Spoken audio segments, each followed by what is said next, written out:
आज नवरात्रि का छठा दिन है, इसलिए आज हम सुनेंगे माँ कात्यायनी की कथा। इस दिन माँ दुर्गा के कात्यायनी रूप की पूजा की जाती है।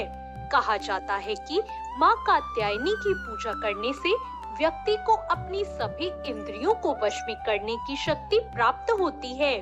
धर्मशास्त्रों के अनुसार माँ कात्यायनी ने ऋषि कात्यायन के घर पुत्री के रूप में जन्म लिया था। इसी कारण माता का नाम कात्यायनी पड़ा। देवी माँ के इसी स्वरूप ने महिषासुर नाम के दानव का वध किया था। इसलिए माँ कात्यायनी को महिषासुर मर्दानी के नाम से भी जाना जाता है। पौराणिक कथा के अनुसार कात्यायन ऋषि ने माँ भगवती को पुत्री के रूप में पाने के लिए कठोर तपस्या की।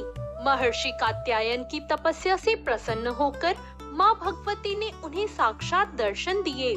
कात्यायन ऋषि ने माता को अपनी मंशा बताई। देवी भगवती ने उन्हें वचन दिया कि वो उनके घर पुत्री के रूप में जरूर जन्म लेंगी।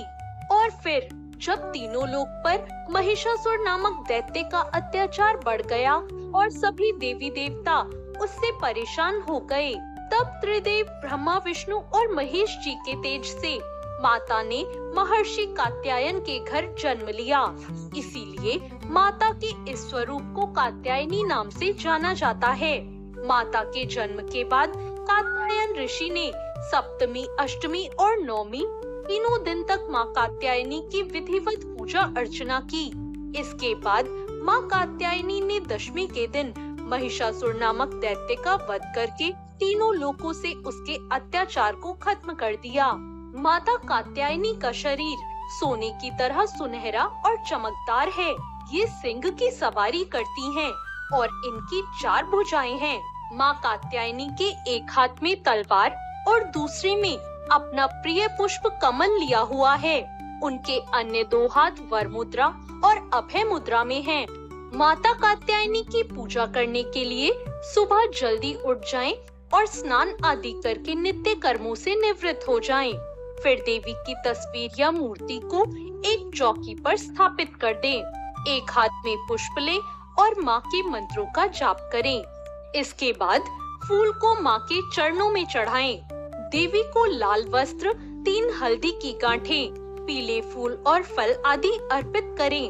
माँ कात्यायनी को शहद का भोग लगाएं। इससे माँ कात्यायनी प्रसन्न हो जाती हैं। इसके बाद दुर्गा चालीसा का पाठ करें।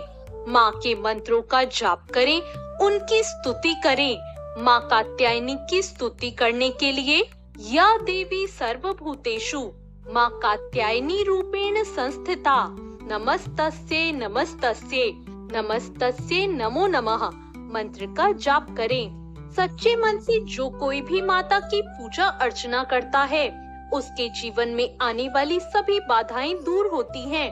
माँ को सुगंधित पुष्प अर्पित करने से शीघ्र विवाह योग बनते हैं और साथ ही प्रेम संबंधी बाधाएं भी दूर हो जाती हैं। तो ये थी माँ कात्यायनी की कथा। आपको ये कथा कैसी लगी? कमेंट करके जरूर बताएं।